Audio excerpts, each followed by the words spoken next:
Something seismic is happening in Madrid, and you can almost see the contours of it forming on the pitch. Arda Güler, the 20-year-old technician who arrived with big hopes, has become a regular starter and a key piece in Xabi Alonso's rebuilding at Real Madrid. And the speed of his rise is what has everyone talking. In the opening weeks of the season, he's been trusted to start multiple La Liga games, logging heavy minutes and delivering both a goal and an assist as he adapts to a new, more varied role inside the team. What makes that transformation fascinating isn't only the numbers, it's the change in how he's being asked to operate. Alonso has pushed him slightly deeper, asked him to take on defensive responsibilities to orient play from pockets he didn't inhabit regularly before.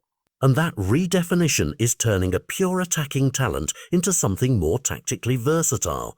That, in plain terms, is what separates a promising youngster from a coachable star. Turkey's head coach, Vincenzo Montella, was blunt about it ahead of the national team's big clash with Spain, saying that Alonso has forced him to do different things, a line that tells you a lot about the interplay between club development and international expectation. On paper, the numbers back up the claim.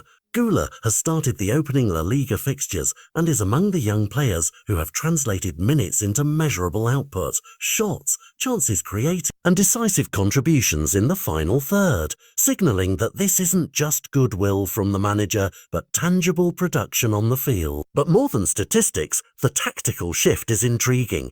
Alonso is moulding him into a connector who can drop between lines, survive pressure, and then sprint or thread the pass that breaks defensive shapes. That duality, defensive commitment plus attacking inventiveness, is why Montella's observation matters. National team coaches often worry that club-induced role changes can hurt familiarity, yet here Montella frames it as progress and adaptability rather than confusion. Tomorrow's matchup with Spain is the natural crucible for this experiment. Spain arrive in excellent form and present a defensive and midfield test that will reveal whether Guler's new responsibilities are genuinely elevating his game or merely sheltering him inside a club system that masks weaknesses. If he thrives, it proves Alonso's method, that asking young attackers to learn defensive craft and positional variety accelerates their readiness for elite competition. If he struggles, it will raise questions about whether the role demands are too early for a player still refining decision-making under pressure. Reports and lineups are already suggesting Guler will start for Turkey in that fixture, giving him a stage to silence critics or amplify the applause. Another storyline worth watching is the duel of generations and styles.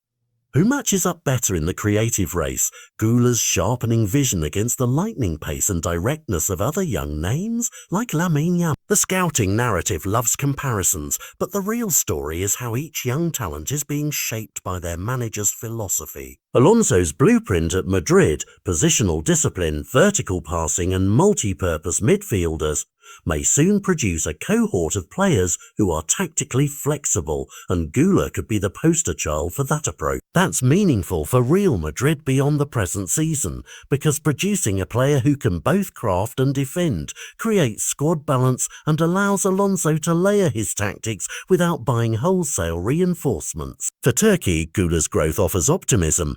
A homegrown talent who can control tempo, link play, and add goal threat while still being coachable enough to accept new duties. For Madrid, he represents a potential long-term solution in midfield creativity without over-reliance on one superstar.